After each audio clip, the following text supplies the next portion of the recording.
կտրեց ժողովրդավարական իրավական պետություն ունենալու հազարավոր մարդկանց հույսը կտրեց։ Կատակերգուն գուցե չգիտակցելով լրջագույն սխալ է թույլ տվել, երբ երկրի ղեկավարը հրապարակային ելույթներում տարածում է բռնության հռետորաբանություն, այդպիսով նա նորմալացնում է ատելության խոսքը, նպաստում բռնության ռիսկի աճին եւ իհարկե բևեռացնում հանրությանը։ Երբ մարդիկ լսում են բռնության խոսքը այնպիսի միջավայրում, որտեղ այն ուղեկցվում է ծիծաղով կամ դրական էմոցիաներով, ապա այդպիսի խոսքը ընկալվում է պակաս անընդունելի, կատակերգուն սովորականացնում է այդ լեզուն։ Կարճ ասած, մարդիկ համարում են, որ Փաշինյանը ինչ ասում է, ճիշտ է ասում, այսինքն պիտի կտրի ում ուզի, ինչ ուզի, ինչքան ուզի եւ երբ ուզի։ Փաշինյանը հրապարակային սպառնում է քաղաքական հակառակորդներին, որոնց ի դեպ նա համարում է թշնամիներ, ապա իրավապահ համակարգը անցնում է գործի։ Քրեական հետապնդումներ, անհամաչափ ուժի կիրառմամբ ձերբակալություն, կալանք հարցնում եք կտրեց,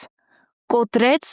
կարևորագույն ինստիտուտների հեղինակությունը։ Սա ժողովրդավարության մահն է։ Իսկ ահա սատիրան մեռնում է, երբ ոչ թե քննադատում է իշխանության վտանգավոր թեզը, այլ ճիշտ հակառակը, այդ թեզը դարձնում է զվարճալի հիթ։ Մեդիայի էթիկայի բազմաթիվ ուղեցույցներում ընդունված է, որ երբ վերարտադրվում է բռնության խոսք, ապա այն պետք է ներկայացվի այնպես, որ չկորցնի քննադատական համատեքստը։ Կարևոր հարց է, թե ով է կատակից ավելի ուժեղ դառնում, ով է շահում այդ կատակի արդյունքում։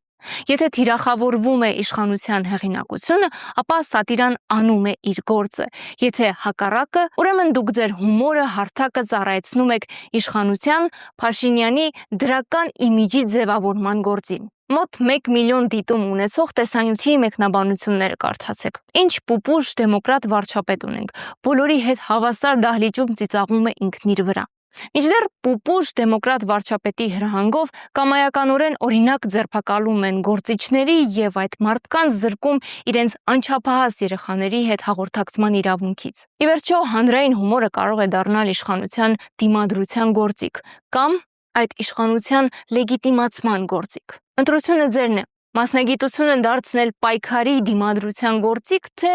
ինքներդ դառնաք գործիք մի իշխանության ձեռքին, որը կտրել է հազարավոր երիտասարդների կյանքի թելը։